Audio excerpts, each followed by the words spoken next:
I quickly fell in love with the Mynth synthesizer because of its sonic character. It's a subtractive synth, meaning it's got filters and then a waveform generator. But the waveform generator, well, you can draw in your own waveform shapes. And when you can do that, you can produce any type of timbre that you want.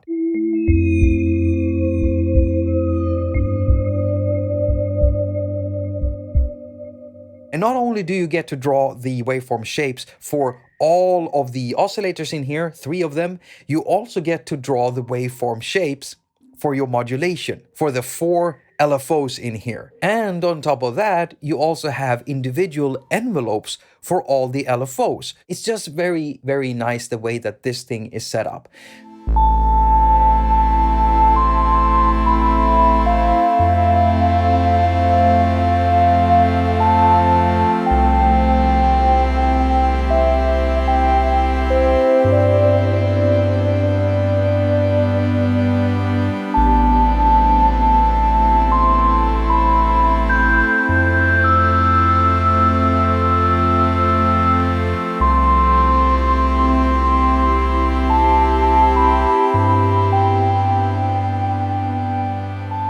So I want to begin by demonstrating something here.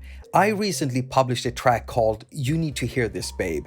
It's on Bandcamp and it's also on its way out on Spotify and iTunes Music and all of these other sites. You can find links down below, and I also did produce an entire music video which took me a whole week, and it kind of hurts that no one wants to watch it, but I get it. You're not here for my shitty music, you're here to hear my reviews. Well, in that track, there is this distinctive sound that keeps coming back in all the chorus parts, and you can hear it almost immediately in the beginning in an electro house-like EDM organ lead sound. I know that's a word salad, but that's what it is.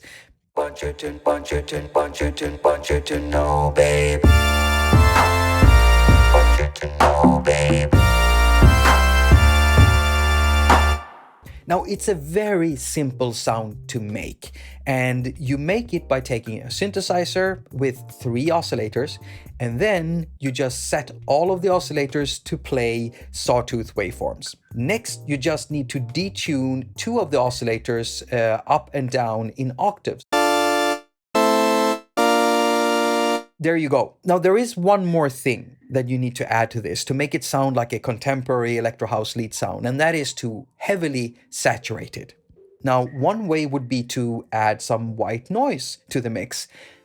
I didn't do that. Another way of doing it is to use a saturation plugin or a distortion plugin and actually distort or saturate the sound. I never did that either. You see, the sound I used in my published track is what came out of the synthesizer cleanly. I didn't do anything to it. No compressor, no equalizer, no white noise, no saturation or distortion. And the way I was able to make that sound so saturated as it does, it's very much thanks to the way that I'm able to draw in my waveforms.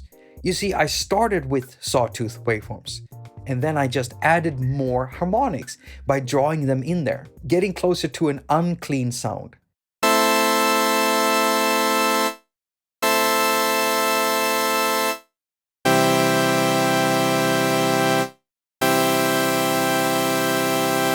And you can do this with any waveform. You can do this with sine waveforms, square waveforms, sawtooth waveforms, triangular waveforms. I like it. I like the way you're able to introduce dirt into a sound like this. Now, if you overdo it, it might end up sounding false or, sour, like a sour note. Maybe you don't want that, or maybe you do. Okay, so another thing I do like in here, I've already mentioned it, and it is the fact that these LFOs have their own individual envelopes, and that makes it interesting. So if I assign an LFO, for instance, to the pitch here, just to make it very, very clear to what it does. So I'm gonna assign LFO1 by tapping here and then tapping on oscillator pitch down here. And now that's assigned. And as you can see, when I play it, it moves, right? Now watch what happens when I pull this down. You can see that it starts big and then it goes down until there is no modulation. That is very, very nice. And you can do that with an attaQ. You can make it go down a little bit. This is so useful.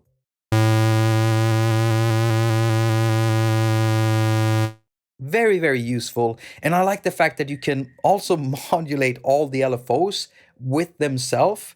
So you can get some really nice, interesting modulations in here, together with the fact that you can then also draw your own shapes. It's just, you go wild with this and try out all kinds of stuff.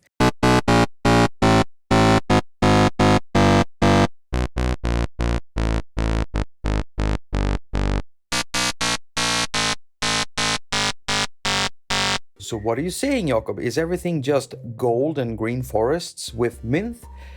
Maybe that doesn't translate too well in English. It's a saying you say in Swedish.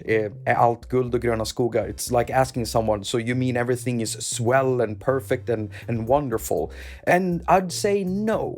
There is this thing that really bothers me sometimes. You see, I've been working with Mynth, making sounds for over a week, and I'm getting kind of tired of not being able to copy what I've already drawn in one box and paste it into another. Sometimes I want to do that. I just want to copy and paste something and do slight adjustments to the pasted thing. It would be a nice feature to have. Another thing that kind of bothers me is the fact that the LFOs, they really only have this one slot, one assignable slot. So you can only assign an LFO to one thing at a time. But that's pretty much it. Do I recommend this synth and getting the full premium in-app purchase?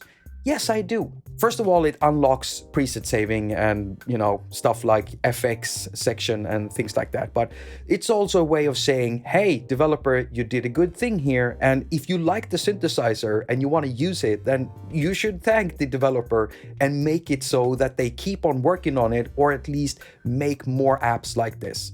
Thank you so much for watching. Now, before you leave, if you liked this video, then why don't you hit it with a thumbs up? And if you didn't like it, hit it with a thumbs down. Now, if you want to help supporting this channel or the work I do here, you can do that by sharing this video to anyone who might sharing it is good. And then you can also help me financially if you want, through Patreon. If you don't want to do Patreon, you can do PayPal, or if you don't want to do that, you could buy my music off Bandcamp. Yeah, so thank you so much. And as usual, I wish you a very productive week. Now go finger all of your stuff and have a lot of fun doing it.